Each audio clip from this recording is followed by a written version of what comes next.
It's that time of year again, this time where I'm going over my top 10 favorite shows of 2025 and ranking them from the worst to the best. And I will say I really liked, for the most part, all of these shows on this top 10. Obviously, it's in my top, all these are my top 10 best. But I think that for the most part, like these bottom half, you could kind of flip around.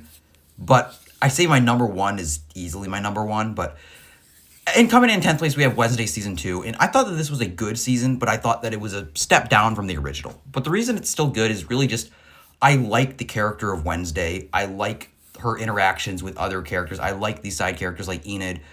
But one thing I think that was just kind of took me out is I kind of think how this is one of Netflix's biggest shows of all time. And they do a season 2. Not only do they release it in 2 parts, which is stupid, and I think that releasing it first part in August, second part in September is dumb. It should have been the first part in September, second part in October to kind of fit in the Halloween vibe. I thought that was dumb. Not only that though, but like for a show that is as big as this is, it should get a bigger budget. Because sometimes like the CGI is just bad, but it's still a solid season and the characters are fun. And coming in ninth place, we have Deli Boys. This was a really fun show. The dynamic between our two leads here is a lot of fun, of how these two brothers who inherit this, who all they have left is this deli after their rich father dies. And them just kind of getting involved and realizing that their family is kind of part of this crime syndicate. There's a lot of fun stuff here, and I think both of our leads are really fun. It's just a solid show. And coming in eighth place, we have Gen V Season 2. Now, this is a show where I quite liked the first season, and I thought that this season was good as well. But I will say, like, I've never really been as big into The Boys as so many others are, and this is, in many ways, more of that. I still like it, but I just thought that this was a pretty good season, and you can tell that, like, because of the passing of Chance Perdomo, like, it feels like there's just a lot of stuff that, like, this show had to be rewritten, and you can kind of feel that at a lot of points. I mean, of course, it's still very funny, still very violent, and there's still a really fun mystery and so much creativity with all the superpowers, especially within that R-rated world, that is still a ton of fun. But I just didn't think it was as strong as the first, but it was still good. And I liked Marie's interactions and like her dynamic with her sister. That was great. And coming in seventh place, we have Chad Powers. This show is basically just Mrs. Doubtfire, but he's a football player.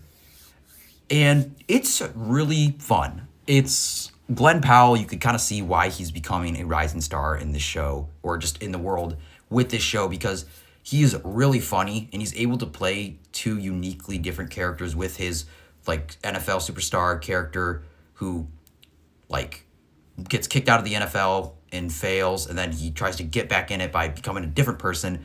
And there's a ton of fun shenanigans, and of course it leads into like the whole like lie reveal trope. But it's just really fun. It's really funny. You got Steve Zahn in the show, who's always great. There's a lot of fun side characters. It's just a really solid time, and I just had a fun time watching it. And coming in sixth place, we have Daredevil Born Again.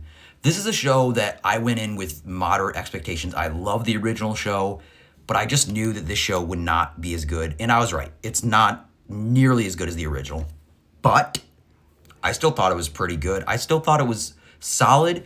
And one thing, though, that makes this show, I think, good, but not really anything beyond that, is it's so noticeably, not tonally inconsistent, but just choppy. As, like, a lot of the first couple episodes don't lead to anywhere because of them setting up Muse, and then they don't do anything with that. And then, like, the last 2 episodes, like, you could notice the quality increase. And it's like, why could this not have been the whole show? And I hope that season 2 is as good as the original series. But as of now, and I see a lot of people hating on the show, but I'm not going to let all that take away from the fact that I had a really fun time with this show, simply because I really like Daredevil. I really like Kingpin. I love Charlie Cox. I love Vincent D'Onofrio. And, of course, John Bernthal was back. And I think that this is a show that it kind of felt inconsistent on where it wanted to go and what it wanted to be, and kind of found it out. And I'll give it props for how violent it really was. I didn't really expect Disney to go there, so I will give it credit where credit is due. And overall, I still just had a really fun time with this show, and I know that season 2 is going to be even better. And coming in fifth place, we have Invincible Season 3. And this is a show where I still think that I might think it's the weakest of all the seasons. I know some people think it's the best. For me, I still love the first season the most. But this is still a really good season. Conquest is great. The dynamic with Mark and Oliver is great. Mark and Cecil, and the relationships, Mark and Adam Eve. There's a lot of really great stuff in this season, and the action's still on point, still brutal. And I know a lot of people like to complain about the animation. Yes, it's not the best, but it's still a really good show with really great writing and characters. And I'm excited to see season 4. And coming in fourth place, we have Adults. I think that this was definitely the funniest show of the year.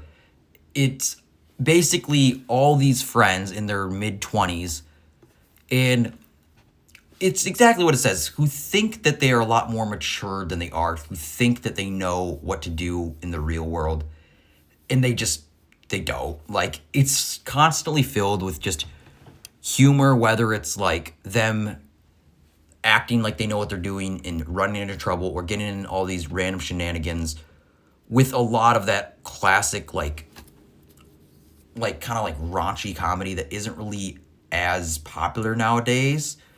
And it's just a really funny show. Like, I was consistently laughing throughout this entire show. The characters are all great. And it's just a really fun show. Like, that's why it's coming in number 4. It's just hilarious. I think that it's the funniest show of the year. I really enjoyed all these characters, and I hope it gets a season 2.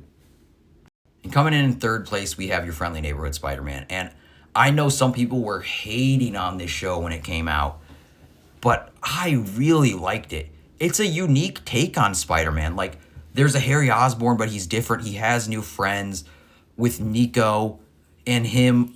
It just feels like such a classic Spider-Man story, but there's so much things that are different. With obviously, this was originally supposed to be a part of the MCU, and then they changed it up, and now it's just its own thing. But I appreciate that. It allows it to just be different. We get to see so many cool Spider-Man outfits, and we get to see just classic Spider-Man stuff that we haven't really seen on the big screen in a while. Like, this kind of, I feel like with these upcoming Tom Holland Spider-Man movies, they should take inspiration from this show, with the great classic villains, with the great character drama.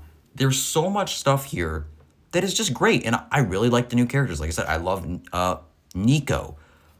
I mean, not really a new, like Harry, at least in this show, is definitely a different interpretation. And I thought that teaming up Spider-Man with Norman Osborn, it's just such a unique twist, but it works because you could tell these are both, obviously, they are scientists, they are geniuses.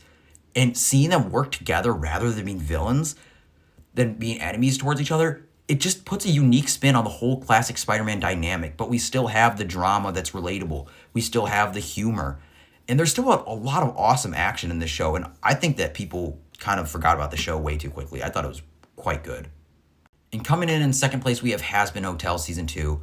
I really enjoyed this show. I didn't think it was as strong as the first, but I still really liked it just because I like all of these characters. They're all so much fun. There's so much beautiful animation. There's so many great themes of us finally seeing that, oh, redemption is possible. Charlie is correct. And like Charlie working with the angels is awesome. You have like Alistair trying to take over hell. There's so much stuff in this show that just is just great. And like I said, I think that like a lot of these like shows besides my number 1, you could kind of switch around a little bit, like maybe asking more, maybe I'll like Your Friendly Neighborhood Spider-Man more. Like, because a show like this, it's just so unique and over the top. My only problem is I think that they like, there's just so much swearing where it's like, just feels like it's written by a 12-year-old. But overall, I think that the character moments are so great. I think that the music is awesome as well. And there's just genuinely really good messages about redemption that are just quite beautiful. And I thought like Sir Pentious' whole character arc is just great. Like, Sir Pentious is probably the best character in this season, but Charlie is great as well. And coming in at number 1, we have The White Lotus Season 3. I think this is easily my favorite of all the seasons. Obviously, I don't have that much time left to talk about it, so go watch my review right now of The White Lotus Season 3. But I think that it has the best location. I think it has the most fascinating characters and stories. And each little character, like all of the different storylines, whether it's our leads are all so fascinating or the side characters.